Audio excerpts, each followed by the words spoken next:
নমস্কাৰ বন্ধু বান্ধৱীসকল, কি খবৰ আপোনালোকৰ? পোনপ্ৰথমে আপোনালোকক আছামিজ টেকনিকেল ইউটিউব চেনেলটোলৈ সকলোকে স্বাগতম জনাইছোঁ। আজি আমি এইটো ভিডিঅ' আলোচনা কৰিম আপোনালোকে ইনকাম চাৰ্টিফিকেট কেনেকৈ এপ্লাই কৰিব পাৰিব। আগতে আপোনালোকে ই-ডিষ্ট্ৰিক্টৰ যোগেদি ইনকাম চাৰ্টিফিকেট এপ্লাই কৰিব পাৰিছিল। খুব সহজ পদ্ধতি আছিল, কিন্তু বৰ্তমান ই-ডিষ্ট্ৰিক্ট এমৰাটন ৱেবছাইটটো কিবা কাৰণত বন্ধ হৈ আছে। গতিকে আজিকালি এটা নতুন পৰ্টেল সেৱা সেতুৰ যোগেদি আপোনালোকে ইনকাম চাৰ্টিফিকেট এপ্লাই কৰিব পাৰিব। আৰু ইনকাম চাৰ্টিফিকেটখন এপ্লাই কৰিবলৈ কি ডকুমেণ্টছ লাগিব, ইনকাম চাৰ্টিফিকেটখন এপ্লাই কৰাৰ পিছত কেইদিনৰ ভিতৰত পাব, এই সকলোখিনি পদ্ধতি এই ভিডিঅ'টোৰ যোগেদি আপোনালোকক জনাবলৈ চেষ্টা কৰিম। গতিকে ভিডিঅ'টো স্কিপ নকৰি সকলোৱে শেষলৈকে চাব। আপুনি প্ৰথমতে গুগল বা যিকোনো এটা ব্ৰাউজাৰত গৈ সেৱা সেতু বুলি ৱেবছাইটটো টাইপ কৰিব আৰু সেৱা সেতু বুলি টাইপ কৰাৰ পিছত ইয়াত আপোনালোকে এইটো ৱেবছাইট দেখা পাব। এই ৱেবছাইটটোত ক্লিক কৰাৰ পিছত লোডিং হ'বলৈ দিব।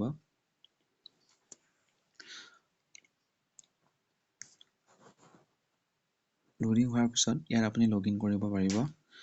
যিহেতু মোৰ অলৰেডি ইয়াত একাউণ্ট ক্ৰিয়েট কৰি থোৱা আছে, আপোনালোকেও একাউণ্ট এটা ক্ৰিয়েট কৰি ল'ব। তাৰপিছত আপুনি ইয়াত চিটিজেনত গৈ লগইনত ক্লিক কৰিব। লগইনত ক্লিক কৰাৰ পিছত ইয়াত মোৰ অলৰেডি পাছৱৰ্ড আৰু ইউজাৰ নেম দিব। পাছৱৰ্ড আৰু ইউজাৰ নেম দিয়াৰ পিছত এইদৰে চাইন ইন কৰি ল'ব। চাইন ইন কৰাৰ পিছত এইদৰে আপোনালোকে এটা ইণ্টাৰফেচ দেখা পাব। আৰু ইয়াত আপুনি কি এপ্লাই কৰিব বিচাৰিছে সেইটো আপুনি চিলেক্ট কৰিব।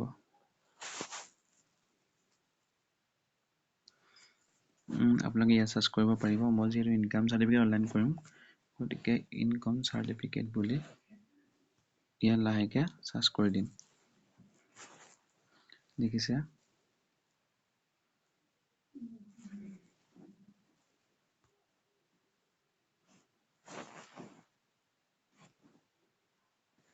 ইয়াত আপোনালোকে লাহেকৈ এপ্লাইত যাব। এপ্লাইত যোৱাৰ লগে লগে আপোনালোকে এইদৰে এটা নতুন পেজ দেখা পাব। আৰু ইয়াত আপোনালোকে নিজৰ ভাষাটো লেংগুৱেজটো চিলেক্ট কৰি ল'ব, ইংলিছ চিলেক্ট কৰি ল'ব। ইয়াত আপোনাৰ আবেদনকাৰীৰ নাম লিখিব। যিকোনো এজন যাৰ বাবে আবেদন কৰিছে তেখেতৰ নামটো ইয়াত লিখিব। ইয়াত আপুনি জেণ্ডাৰ চিলেক্ট কৰিব।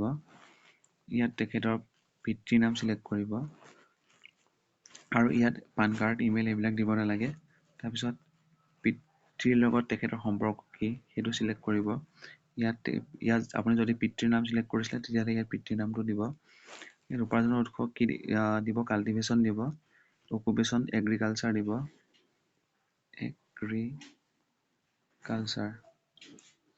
তাৰপিছত মুঠ উপাৰ্জন 1,20,000 বা 90,000 দিব। মই 90,000 দিছোঁ।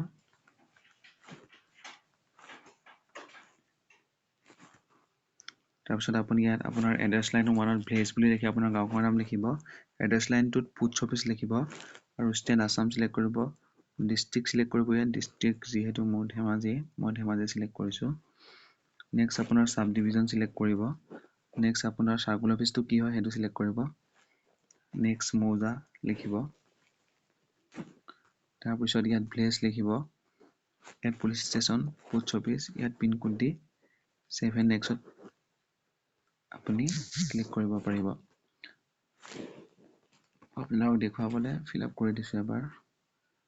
Post office Bishnupur, number Dhemaji, pin code 787057। Address লাইনত আপোনাৰ গাঁওখনৰ নামটো লিখি দিব। ইয়াত পোষ্ট অফিচ লিখিব।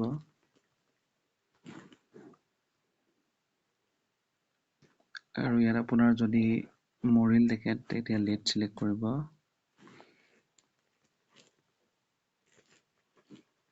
চিলেক্ট কৰি নামটো লিখি দিব। সম্পৰ্ক চন অফ দিব। ইয়াত আবেদনকাৰীৰ নাম লিখিব।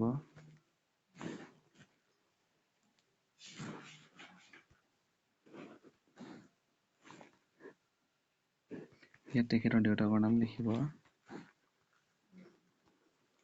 এইদৰে সকলোখিনি ভালদৰে শুদ্ধকৈ দিয়াৰ পিছত ছেভ এণ্ড নেক্সটত ক্লিক কৰিব।